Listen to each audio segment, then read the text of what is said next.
tomar lectura de la palabra, yo puse aquí del 1 al 19.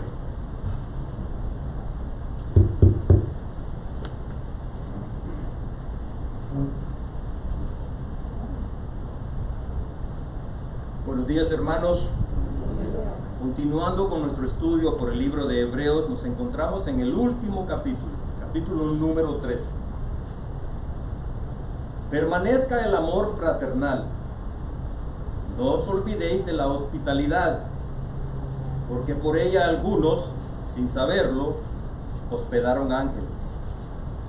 Acordaos de los presos, como si estuvierais presos justamente con ellos, y de los maltratados, como que también vosotros mismos estáis en el cuerpo. Honroso sea en todos el matrimonio y el lecho sin mancilla, pero a los fornicarios y a los adúlteros los juzgará Dios. Sean vuestras costumbres sin avaricia, contentos con lo que tenéis ahora, porque Él dijo: no te desampararé ni te dejaré. De manera que podemos decir confiadamente: el Señor es mi ayudador, no temeré lo que me pueda hacer el hombre. Acordaos de vuestros pastores, que os hablaron la palabra de Dios. Considerad cuál haya sido el resultado de su conducta e imitad su fe. Jesucristo es el mismo ayer y hoy y por los siglos. No os dejéis llevar de doctrinas diversas y extrañas, porque buena cosa es afirmar el corazón con la gracia, no con viandas, que nunca aprovecharon a los que se han ocupado de ellas. Tenemos un altar, del cual no tiene derecho de comer los que sirven al tabernáculo, porque los cuerpos de aquellos animales cuya sangre a causa del pecado es introducida en el santuario por el sumo sacerdote, son quemados fuera del campamento, por lo cual también Jesús, para santificar al pueblo mediante su propia sangre, padeció fuera de la puerta. Salgamos pues a Él, fuera del campamento, llevando su vituperio, porque no tenemos aquí ciudad permanente, sino que buscamos la por venir. Así que ofrezcamos siempre a Dios por medio de Él sacrificio de alabanza, es decir, fruto de labios que confiesan su nombre. Y de hacer bien y de la ayuda mutua no os olvidéis, porque de tales sacrificio se agrada a Dios. Obedeced a vuestros pastores y sujetaos a ellos, porque ellos velan por vuestras almas, como quienes han de dar cuenta, para que lo hagan con alegría y no quejándose, porque esto no os es provechoso. Orad por nosotros, pues confiamos en que tenemos buena conciencia, deseando conducirnos bien en todo. Y más os ruego que os hagáis así, para que yo os sea restituido más pronto. Amén. Amén. Gloria a Dios, hermano. Vamos a orar. Padre, gracias te damos por otro día de que podemos reunirnos aquí. Bendice a nuestros hermanos que nos están viendo luego más tarde en YouTube. Y Señor, gracias te damos por las bendiciones que ya tú has derramado a diario sobre nosotros. Queremos también interceder en oración en este día por nuestra hermana Janet Rivera y toda su familia que están enfermos, y por Samuel Talavera te damos gracias que ya él terminó con su serie de tratamientos y lo ponemos en tus manos. A Marilyn Hernández también oramos para que tú le des un poco más de vida y salud. Al pastor Julio da Silva también te pedimos por su recuperación, Señor, ojalá que sea total de acuerdo a tu voluntad. Por Adam Gilbert, el sobrino de Iván, te pedimos, oh Dios, por esa petición especial. Y también queremos, oh Dios, orar por nuestra hermana Hermancia Castro, por la muerte de su esposo Justo esta semana, y también por nuestra hermana Dominga Mercedes, por la muerte de su hermano en la República Dominicana. Oramos, Padre, para que estas dos hermanas puedan tener tu paz y tu bendición, y Señor, la resignación que viene cuando nosotros confiamos en ti. Y te pedimos todo esto en el nombre de Cristo Jesús. Amén. Tomen asiento, amados hermanos. En esa lista yo no puedo tener el nombre de nuestra hermana Elena Matavica. Elena está enferma también. También salió positiva, dijo ella. En la reunión del viernes. Verdad que sí. Bueno, ella estaba asintomática, no tenía ningún síntoma, así que eso es bueno, pero bueno, ella va a estar apartada por algún tiempo, dos semanas es lo que requiere. Muy bien, amados, el autor de la Epístola a los Hebreos concluye su carta en una forma muy parecida a los otros autores de la Biblia. Yo a veces pienso que se le estaba acabando el papiro donde ellos estaban escribiendo la epístola, y entonces querían poner al final varias exhortaciones cortas, a veces son aisladas una de la otra a veces, y eso es lo que vemos aquí. Algunos piensan que una exhortación es un buen consejo, pero la realidad es que una exhortación es mucho más que un consejo. Fíjense aquí, la definición de exhortación es la acción de exhortar, persuadir con razones y ruegos a que se haga o deje de hacerse alguna cosa. Entonces, mis amados, les invito hoy a comenzar a ver algunas de las exhortaciones que el autor nos da en este capítulo, que también estas exhortaciones pudiéramos llamarlas fácilmente como deberes cristianos. Estos son deberes nuestros.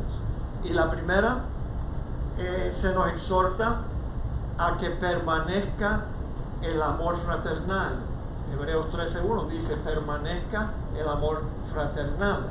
Ahora, cuando el autor dice que permanezca, es porque ya existe.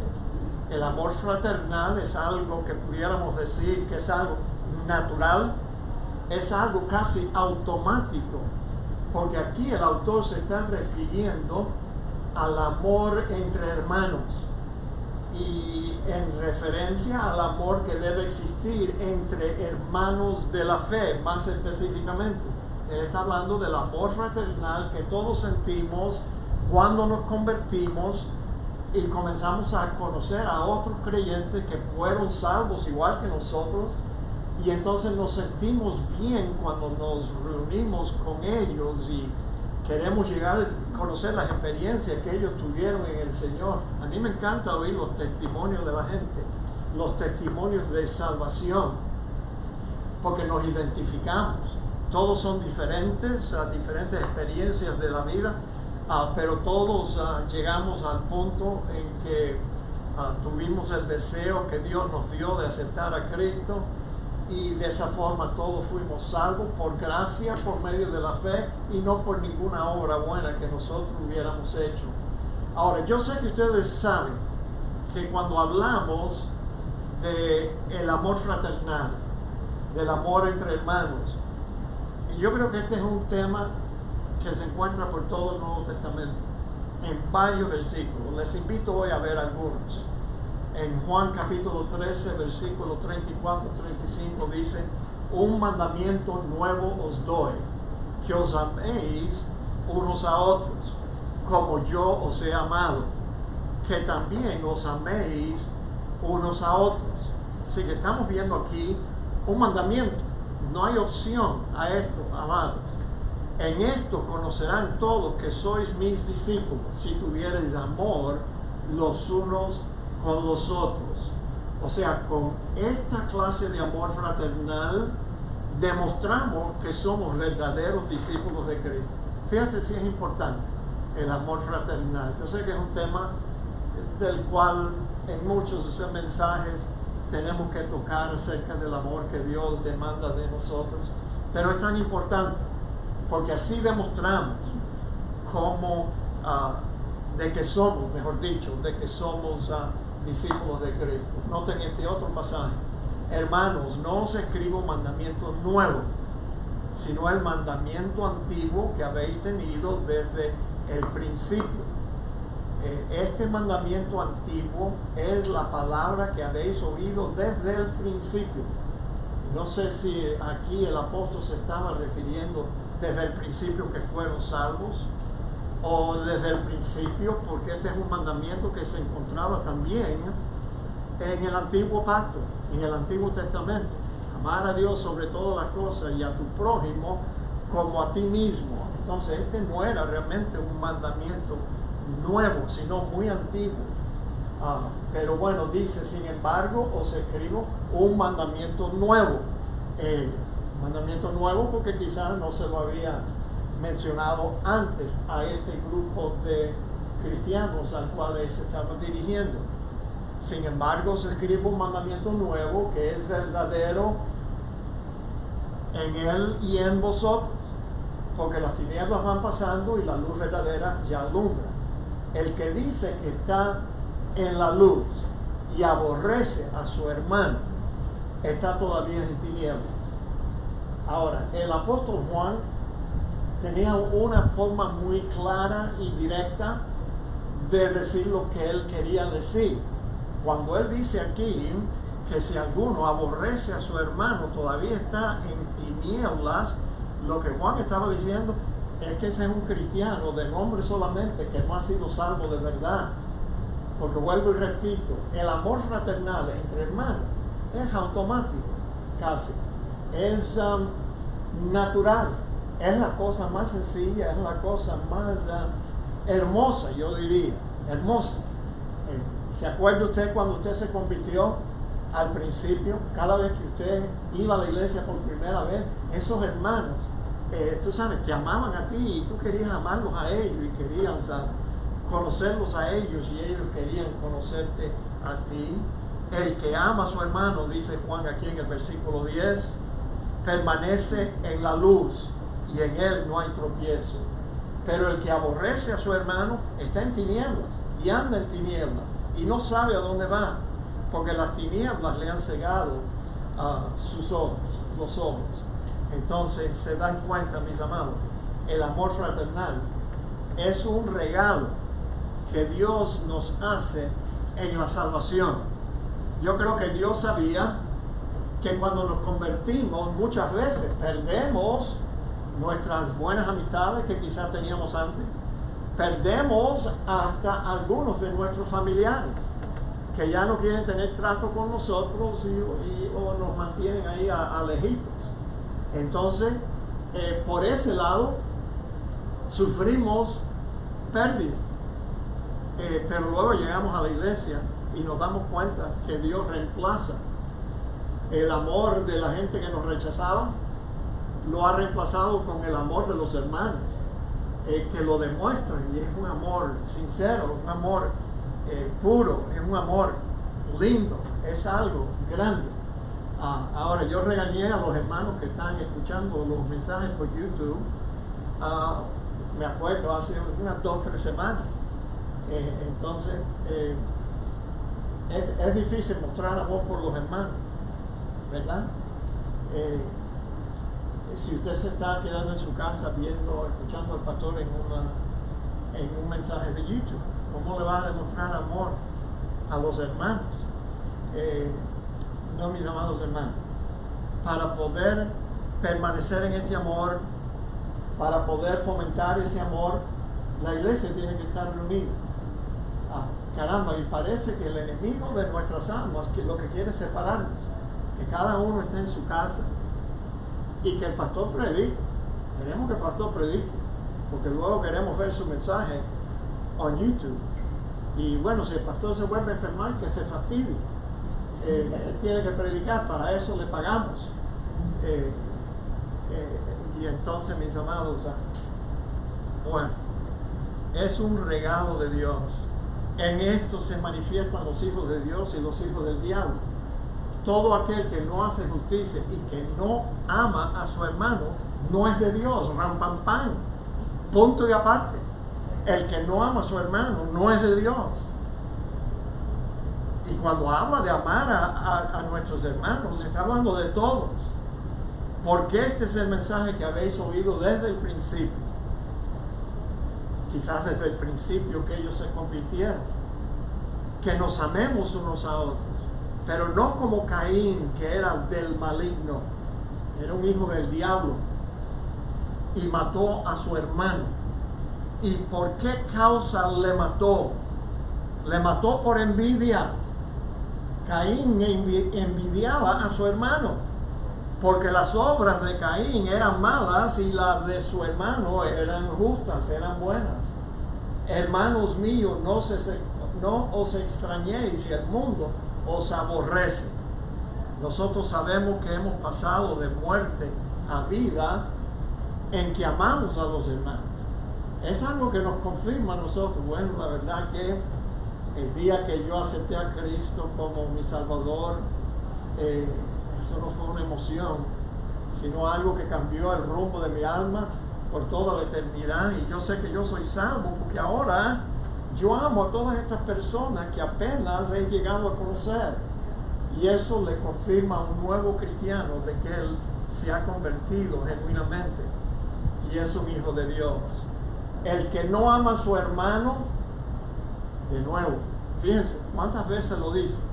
El que no ama a su hermano permanece en muerte. En otras palabras, no ha sido salvo.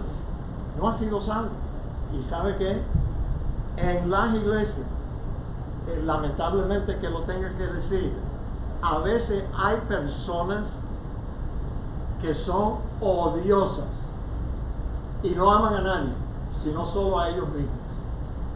Y bueno, yo creo que Dios lo pone en la iglesia, el Señor lo pone en la iglesia para que nosotros aprendamos a discernir y a saber quién es quién, y para que doblemos rodillas por esas personas malcriadas y odiosas, para que Dios toque sus corazones un día para ver si quizás van a ser salvos algún día. Todo aquel que aborrece a su hermano, Juan dice, es un homicida. O sea, así es como Dios ve las cosas, amado. Acuérdense que estas palabras no eran de Juan el apóstol. Él estaba siendo inspirado por el Espíritu Santo que escribió el resto de la palabra de Dios. Entonces es como un homicida. Y sabéis que ningún homicida tiene vida eterna permanente en él. Es fácil, ¿no es cierto? Decir, no, yo soy cristiano. Yo soy cristiano, pero ¿sabe qué? Nuestras acciones, nuestras actitudes hablan más alto y mejor que nuestras palabras. Tú eres cristiano, entonces ¿por qué no te comportas como tal? En esto hemos conocido el amor, en que Él puso su vida por nosotros. ¿Cuándo lo hizo? Él puso su vida por nosotros. ¿Cuándo lo hizo? Cruz. Sí. ¿Y cuándo sucedió eso? Hace 2000 años atrás. O sea, a mí me parece, mis amados hermanos, que esta salvación que tú y yo estamos disfrutando no es un accidente, no es algo que surgió así por el azar, sino que Dios tenía planeado de dejarnos conocer el amor que Dios nos tiene. Y bueno, la magnitud del amor que debemos de tener por los hermanos está en la siguiente frase del versículo 16. También nosotros en esto hemos conocido el amor, en que Él puso su vida por nosotros. Y si Él puso su vida por nosotros, también nosotros debemos poner nuestra vida por los hermanos. Fíjate, la demanda del amor, la magnitud del amor que debemos de tener para con nuestros hermanos, es que debemos de estar dispuestos a entregar nuestras vidas por ellos. Pero el que tiene bienes de este mundo y ve a su hermano tener necesidad y cierra contra él su corazón, ¿cómo mora el amor de Dios en él? Era incongruente, inconsistente, ¿verdad? Que alguien diga, no, yo amo a mis hermanos, pero ves a un hermano teniendo necesidad y no le ayudas, teniendo tú con qué ayudarlo. Ahora, hijos míos, no amemos de palabra ni de lengua, O sea, aquí vemos la calidad del amor que debemos de tener para con nuestros hermanos. No amemos de palabras, de lengua, sino de hecho y en verdad. Otro versículo más, no se cansen. Amados, amémonos unos a otros porque el amor es de Dios. Todo aquel que ama es nacido de Dios. O sea, ha nacido de nuevo y conoce a Dios. El que no ama no ha conocido a Dios, porque Dios es amor. ¿Se están dando cuenta? Este amor fraternal es algo natural en los hijos de Dios. Cuando nacemos de nuevo, enseguida Dios nos pone en una iglesia y allí encontramos hermanos que nos van a recibir con amor. Ahora, ¿por qué es que el amor fraternal es un don, es un regalo que viene con la salvación? Bueno, la razón la vemos en este pasaje. Yo pues, preso en el Señor, os ruego que andéis como es digno de la vocación con que fuiste llamado, con toda humildad y mansedumbre, soportándoos con paciencia los unos a los otros en amor, solícitos en guardar. Otra cosa que ya existe. Nosotros no producimos la unidad, sino la guardamos, la mantenemos en el vínculo de la paz. Esa es otra bendición que disfrutan los hijos de Dios. Tenemos el amor, tenemos la unidad, tenemos la paz de Dios en nuestros corazones.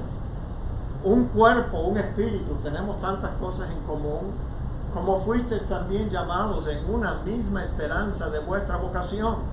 Un Señor, una fe, un bautismo, un Dios y Padre de todos, el cual es sobre todos y por todos y en todos. Todos los cristianos nacidos de nuevo fueron salvos de la misma forma. Nadie fue salvo porque dio más dinero que otro y compró su salvación, o hizo más cosas, más buenas obras o más obras de caridad. No, todos nosotros entramos en esta vida cristiana y tenemos tantas cosas en común que por eso debemos amarnos unos a otros y procurar fomentar ese amor. Aquí el autor en estos versículos hace énfasis no en el hecho de que debemos amarnos, sino en que debemos hacer algo para que el amor fraternal permanezca. ¿Y sabe cuál es ese algo al cual él se estaba refiriendo? Está en el texto. Debemos de soportarnos con paciencia los unos a los otros en amor. El amor fraternal es parecido, no es igual, pero es parecido al amor que existe entre un esposo y su esposa. Es parecido en el sentido que el amor fraternal también tiene que ser cultivado, nutrido, cuidado. No se debe tomar por un hecho.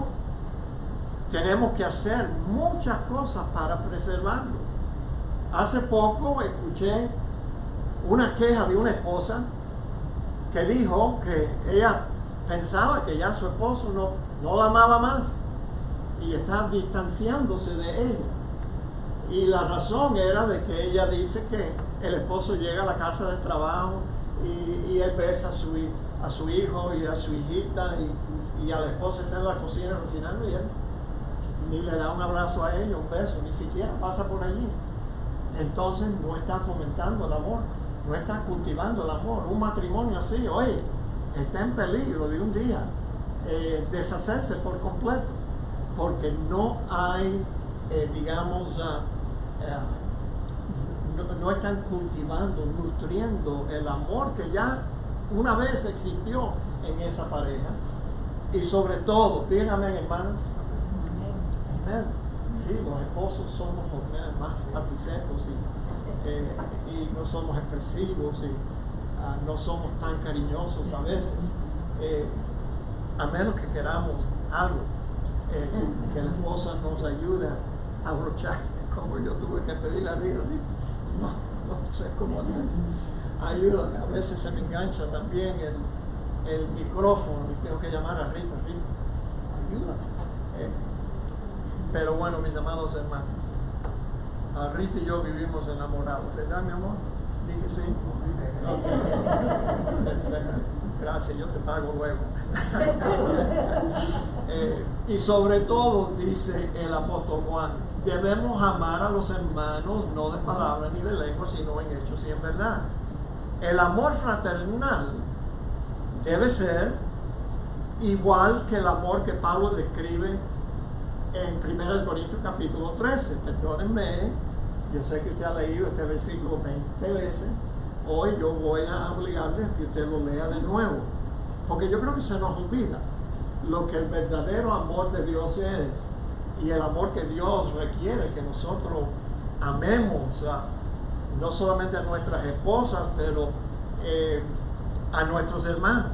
Si yo hablase lenguas humanas y angélicas y no tengo amor, vengo a ser como metal que resuena y símbolo que retiñe. Y si tuviese profecía, entendiese todos los misterios, toda la ciencia, y tuviese la fe, de tal manera que trasladase los montes y no tengo amor, nada soy. Y si repartiese todos mis bienes para dar de comer a los pobres, y si entregase mi cuerpo para ser quemado y no tengo amor, de nada me sirve.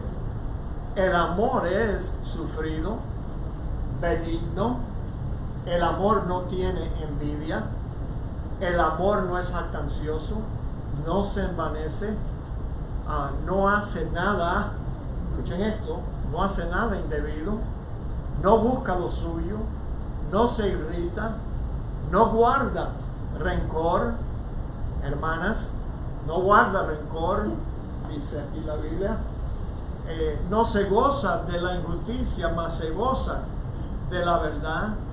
El amor todo lo sufre, todo lo cree, todo lo espera, todo lo soporta. El amor nunca deja de ser. Cuán deficiente entonces es el amor que nosotros le demostramos a nuestros hermanos. Dígame, sí, digan, mea culpa, pastor, sí. No nos estamos amando como Dios requiere. La tendencia humana, yo sé que ustedes la conocen, porque ustedes todos son seres humanos de carne y hueso igual que yo. La tendencia humana es de amar a los amables, de amar a los que nos aman y odiar a los hermanos odiosos. Pero el Señor enseñó, tú sabes, oíste que fue dicho, amarás a tu prójimo y aborrecerás a tu enemigo. Ahora, ¿por qué el Señor empieza hablando con sus discípulos acerca del amor al prójimo de esta forma? Bueno, mis amados hermanos, el asunto era que las interpretaciones rabínicas de los rabinos fariseos, eso, era una pila de fariseos. Ellos distorsionaron la ley de Dios y lo que la ley de Dios demandaba, y entonces ellos enseñaban, no, amarás a tu prójimo, pero seguro que Dios no quiso decir que tenemos que amar también a nuestros enemigos, no, aborrecerás a tu enemigo. Pero yo os digo, amar a vuestros enemigos, bendecir a los que os maldicen, hacer bien a los que os aborrecen, orar por los que os ultrajan y os persiguen, para que seáis hijos de vuestro Padre que está en los cielos, que hace salir su sol sobre malos y buenos, y que hace llover sobre justos e injustos. Porque si amáis solamente a los que os aman, ¿qué recompensa tendréis? ¿No hacen también lo mismo los publicanos? O sea, los inconversos, los incrédulos.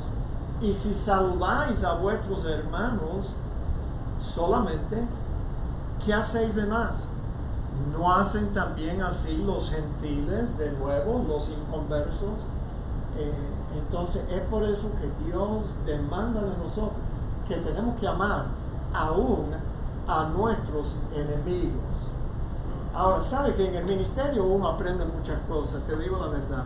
Y los tantos años que ya llevamos, 40 años en el ministerio pastoral, nosotros hemos aprendido que las personas ásperas, mal llevadas, las personas de mal carácter, los difíciles de amar, a veces son personas que han sufrido tantas heridas en su vida que por eso ellos han terminado así, amargados, odiosos. Son personas heridas. Hay un dicho que dice, hurt people hurt other people. Las personas que han sido heridas hieren a otros. Y hay personas que pasan su vida así, caramba. But anyway, prestemos nuestro oído entonces, abremos nuestros corazones a esas almas heridas y así seremos hijos de nuestro Padre Celestial que nos manda amar no solo a nuestros amigos o amar a los que nos aman, amar a los amables, sino que debemos de amar aún a nuestros enemigos. Ahora, yo sé que ustedes han oído creyentes decir, pastor, yo no puedo amar a una persona que no me cae bien porque lo haría hipócritamente. ¿Usted ha oído eso? Tantas veces cristianos se expresan así. Tú sabes, esas son personas egoístas, sí, personas que no han aprendido y no han sido perfeccionados en el amor de Dios. ¿Cómo es eso? El hipócrita eres tú si no quieres demostrarle amor a tus hermanos o a tus enemigos, porque ¿sabe qué? Debemos amar a nuestro prójimo como a nosotros mismos. Entonces, no hay excusa, mis amados hermanos. No hay forma de justificar la falta de amor para una persona que te cae mal. I mean, si tú te acercas a esa persona, quizás si tienes la dicha, vas a entender por qué esa persona es así, las heridas que ha sufrido en su vida. Y no hay cosa mejor cuando uno ama a un enemigo y el amor que le demostramos lo convierte en un amigo, porque ese va a ser un amigo tuyo para toda la vida. No, él me amó cuando yo era odioso, me amó a mí cuando yo lo despreciaba, me amó cuando yo lo criticaba, y siempre me ama y me demuestra amor. Entonces, ¿qué hago yo? Tratando al hermano que me ama con desprecio.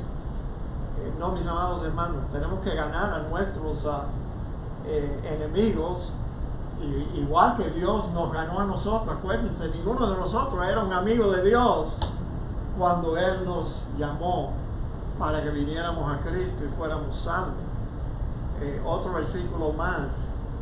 Amados, amémonos unos a otros porque el amor es de Dios. Todo aquel que ama es nacido de Dios. Ya vimos este versículo, pero vamos a leer mucho más abajo. Y conoce a Dios. El que no ama no ha conocido a Dios, porque Dios es amor. En esto se mostró el amor de Dios para con nosotros, en que Dios envió a su Hijo unigénito al mundo para que vivamos por Él. Fíjate, Dios mostró su amor para con nosotros hace 2000 años atrás. Pudiéramos decir francamente y sin ninguna equivocación que Dios nos amó a nosotros primero. Dígame. Hay algo aquí, fíjate lo que dice. En esto se mostró el amor de Dios para con nosotros, en que Dios envió a su Hijo unigénito para que vivamos por Él. Juan se estaba refiriendo aquí a los que ya eran creyentes. Sí, para que vivamos por Él. Esta vida que tenemos en Cristo, tú sabes, es una demostración del amor de Dios, porque Cristo pagó por ella. En esto consiste el amor. No es que nosotros hayamos amado a Dios, escuchen esto, no es que nosotros hayamos amado a Dios, sino que Él nos amó a nosotros y envió a su Hijo en propiciación por nuestros pecados. Este versículo 10 echa a tierra la idea o el paradigma de que nosotros le damos a Dios primero para que Él nos recompense. Permítanme explicarle o darle una definición para que usted entienda mejor a lo que nos estamos refiriendo cuando hablamos de un paradigma. Un paradigma es un ejemplo o un modelo de algo. Es un patrón, modelo de ideas o ejemplos a seguir. Las motivaciones que nos orientan y nuestras creencias. Eso forma, tú sabes, la estructura de cómo nosotros nos relacionamos con el mundo a nuestro alrededor y con nuestros hermanos de la fe, con nuestros familiares, con nuestro cónyuge. Estas definiciones, dicho sea de paso, las sacamos de Google Dictionary y vienen de diferentes fuentes, de la Real Academia Española y de otras fuentes. César Piqueras lo explica así, diciendo, ¿cómo funcionan los paradigmas? Maybe tú no sabías que tú tienes un paradigma, pero ese es el patrón que tú utilizas para relacionarte con Dios y con tus semejantes. Podríamos decir que un paradigma es una forma de entender las cosas, de percibirlas, procesarlas en el cerebro y de comprenderlas. Mis amados hermanos, un paradigma. ¿Y sabe qué?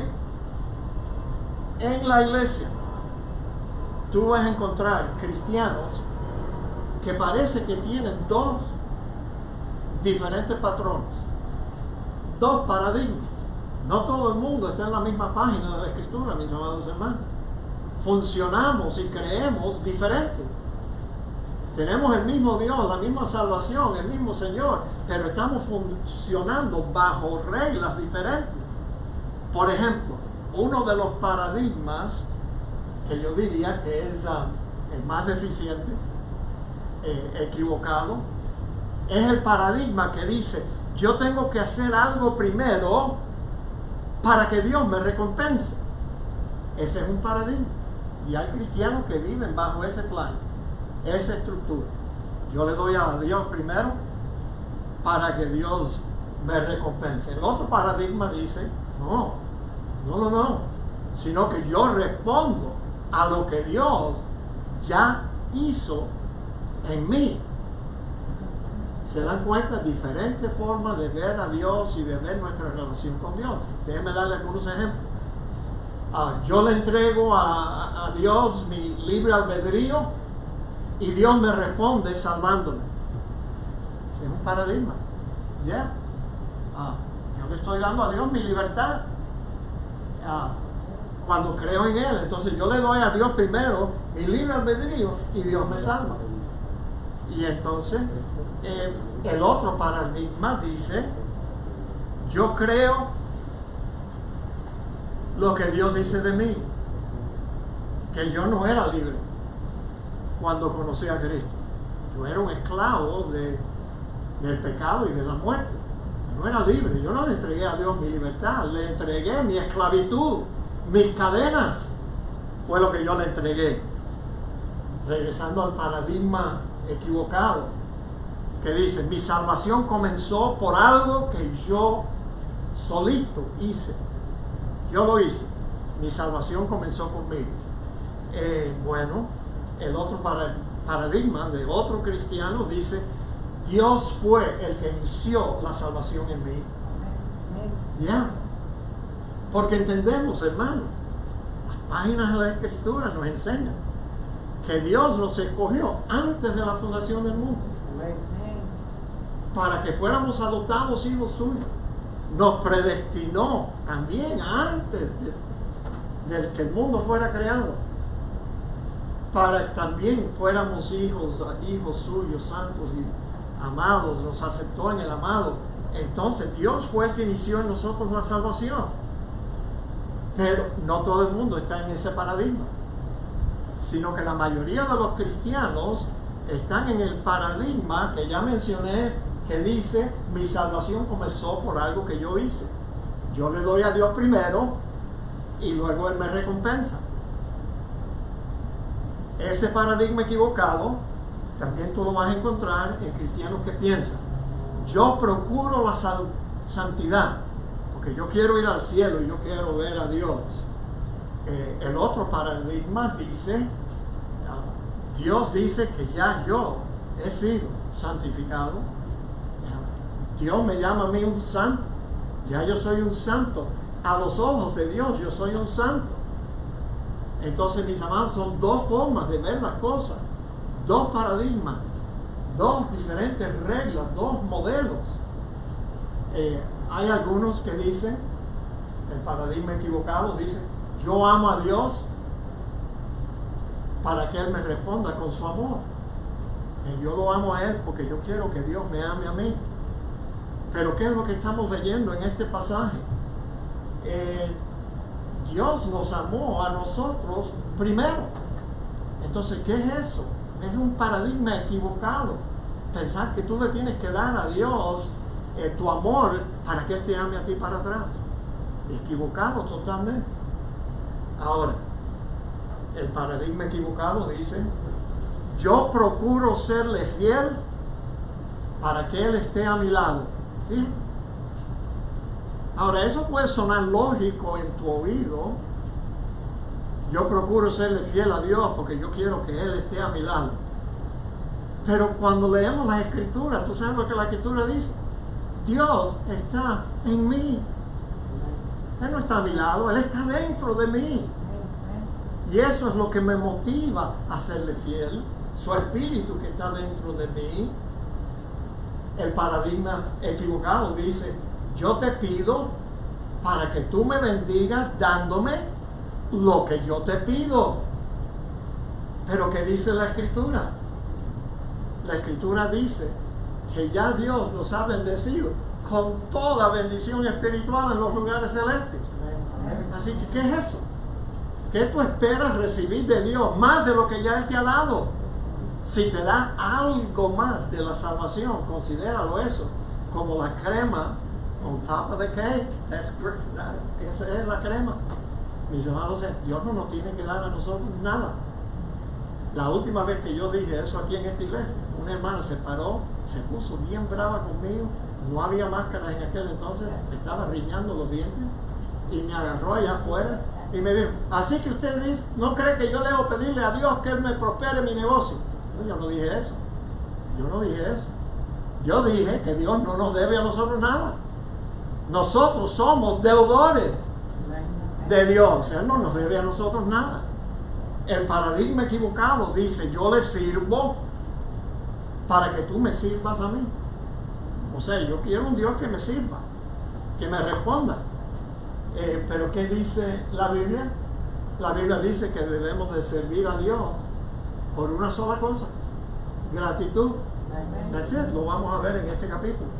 Gratitud es lo único que necesitamos para servir a Dios, ¿no? No es para estar a bien con Dios, para que Él me responda, para que Él me recompense. No, mis amados, un paradigma totalmente equivocado. Otro paradigma, ese paradigma equivocado dice: yo acepto a Cristo para que Dios escriba mi nombre en el libro de la vida. Escuchen qué barbaridad, qué barbaridad. Pero eso es lo que más común se oye de los evangelistas y de predicadores. Acepta a Cristo hoy mismo y Dios hoy mismo va a escribir tu nombre en el libro de la vida, como si Dios fuera una secretaria que responde a las cosas que nosotros hacemos.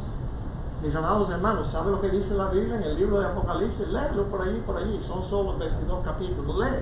No recuerdo exactamente el capítulo y el versículo, pero tú sabes lo que la Biblia dice: que nuestros nombres se encuentran en el libro de la vida antes de la fundación del mundo.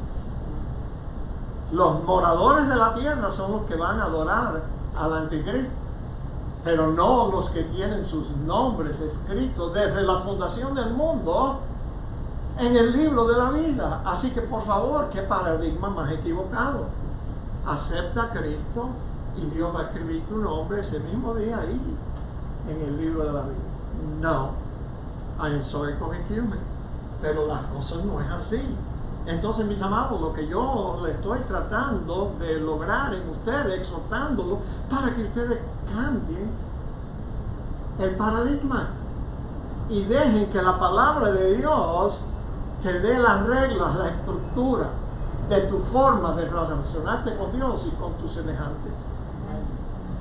Ahora, una persona que vive toda su vida cristiana bajo el paradigma equivocado, acuérdese que el paradigma equivocado es el paradigma que dice: yo hago algo primero para que Dios me recompense. Pobrecito, la mayoría de los cristianos viven allí, entonces se ponen a escuchar a un predicador en enlace y el predicador les va a decir: tú tienes que demostrarle a Dios que tú tienes fe para recibir tu milagro. O tú tienes que mostrarle a Dios que tú tienes suficiente fe para que Dios te sane. Y desde luego el predicador sinvergüenza, degenerado, desgraciado, que le dice a los cristianos eso, pero él sabe que los cristianos, la mayoría, están viviendo bajo ese paradigma. Yo le doy a Dios primero, tú quieres algo de Dios, tú tienes que darle primero para que Él te recompense, para que Él te dé tu milagro. Si no le das a Dios primero, Él no te va a dar nada. Entonces ese pobrecito cristiano escuchando enlace va a perder todo el dinero que él tiene en su billetera y quizás todo el dinero que tiene en su cuenta bancaria, porque él toda la vida cristiana estaba viviendo pensando: yo le doy a Dios primero y entonces Él me recompensa. Pero ¿sabe lo que dice la Biblia? Dios dice: ya yo te sané en Cristo, pero la sanidad física no se va a realizar en ti hasta que yo quiera. Y todos nosotros vamos a ser sanados físicamente el día que Cristo aparezca en las nubes. Y vamos a resucitar de la tumba, los que hemos muerto primero, y luego nosotros vamos a ser transformados en un abrir y cerrar de ojos. Y yo te garantizo, yo sí te puedo garantizar que después de ese evento del arrebatamiento, tú no te vas a volver a enfermar de nada. Él va a sanar todas tus enfermedades y se va a completar en nosotros nuestra redención. Lo último que Dios redime en el creyente es su cuerpo, pero no lo hace hasta el arrebatamiento. Es por eso que, tú sabes, nosotros oramos por los enfermos, sí, como no. Pero oramos igual que Cristo oró en el jardín de Getsemaní: Padre, deja pasar de mí esta copa, quítame esta coronavirus. Pero que no se haga lo que yo quiero, sino lo que tú. La voluntad tuya es la que yo quiero que se haga en mi vida, porque tú eres más sabio que yo, tú sabes más que yo, tú entiendes mejor que yo. Y si tú me quieres llevar con esta enfermedad, bueno, solo voy a estar siguiendo los caminos de todos mis antepasados, que también murieron. Ustedes no sabían, parece que los cristianos hoy en día no lo saben. Usted no sabe que los cristianos también mueren. Oye, los cementerios están llenos de cristianos, llenitos. Sí, pero yo me gozo cuando yo voy al cementerio. Yo hago dos cosas: yo calculo fecha de nacimiento y la fecha de defunción, porque quiero saber si el tipo que está ahí abajo era más joven que yo, tú sabes. Tú sabes. Y entonces yo me fijo también cuando voy al cementerio. La verdad que para mí es like going on a field trip, tú sabes, en un paseo, viendo lo que la gente le pone a sus seres queridos sobre su tumba. Ahí está San Lázaro con su muleta y no, San Lázaro no puede hacer nada por ti, ni antes de morir, ni después de la muerte tampoco. Algunos ponen, si son cubanos, la Virgen de la Caridad del Cobre, otras vírgenes y todo eso. Pero de vez en cuando yo veo una placa que dice: yo sé que mi Redentor vive. Y yo sé que después que me saque de esta tumba yo veré a Dios con mis propios ojos, no los de otros. Entonces uno dice: ese fue un hermano en la fe, ese sí va a ir, tú sabes. Y entonces, mis amados hermanos, bueno, el tiempo se nos va agotando. ¿Cómo puedo amar a mis hermanos de la fe, aún los difíciles de amar? Aquí está. Con este pasaje terminamos. Y el Dios de paz que resucitó de los muertos a nuestro Señor Jesucristo, el gran pastor de las ovejas, por la sangre del pacto eterno, os haga aptos en toda obra buena para que hagáis su voluntad. Ahora fíjense, haciendo Él en vosotros lo que es agradable delante de Él por Jesucristo, al cual sea la gloria por los siglos de los siglos. Amén. What did he say? ¿Qué fue lo que él dijo? Que Dios va a hacer en nosotros lo que es agradable delante de Él por el Señor Jesucristo. Yo no sé si alguna vez usted ha oído un predicador decir, tú sabes, cuando él está hablando acerca de una persona amarga, una persona difícil de amar, él dice, lo que tú tienes que hacer, hermano, es dejar que Dios lo ame a través de ti. Deja que Dios lo ame a través de ti. Y tú sabes, yo siempre me quedaba pensando, bueno, ¿y cómo rayos se hace eso? ¿Cómo me quito yo para que Dios lo ame? ¿Y qué significa eso? ¿Que yo deje que Dios lo ame a Él? Sí, ahí lo dice. Que Él va a hacer en nosotros lo que es agradable delante de Él. Bueno, déjenme explicarle, mis amados hermanos. Dios nos salvó primero, ese es nuestro paradigma, se lo recomiendo. Dios nos salvó primero, luego Él nos enseña cuál es su voluntad. Dios nos enseña en su palabra cuál es su voluntad. Hoy estamos leyendo lo que es la voluntad de Dios. Él quiere que permanezca el amor fraternal entre nosotros. Esa es su voluntad. Luego su Espíritu, que Él hizo morar en nosotros, nos motiva y nos guía a toda la verdad y nos disciplina cuando no actuamos según la verdad. De modo que cuando actuamos haciendo su voluntad, solo podemos decir, Dios lo hizo en mí o a través de mí. Así que solo a Dios la gloria. Eso es lo que significa cuando dice que Él nos enseña, Él nos salva, Él nos enseña, Él nos da su espíritu, Él nos redarguye cuando no actuamos bien. Y entonces cuando lo hacemos bien, no podemos darnos una palmada en el pecho y decir, ¿tú ves qué clase de cristiano yo soy? No. Sino que el cristiano fiel y verdadero dice, a Dios sea la gloria. Él hizo todo. Si algo mi vida bueno produce, por Él. A Dios sea la gloria. El Señor les bendiga, mis amados hermanos. Padre, gracias te damos por lo que hemos visto hoy. Y Señor, todos nosotros reconocemos que estamos deficientes en el amor fraternal y en el amor a nuestros hijos, a nuestras esposas y todo lo demás. Por eso te pedimos, oh Dios, que nos sigas enseñando, que tu palabra llegue a estar tan arraigada en nosotros que nosotros no podamos hacer nada en contra de tu voluntad. Y esto te lo pedimos en el nombre de Cristo Jesús. Amén. Amén.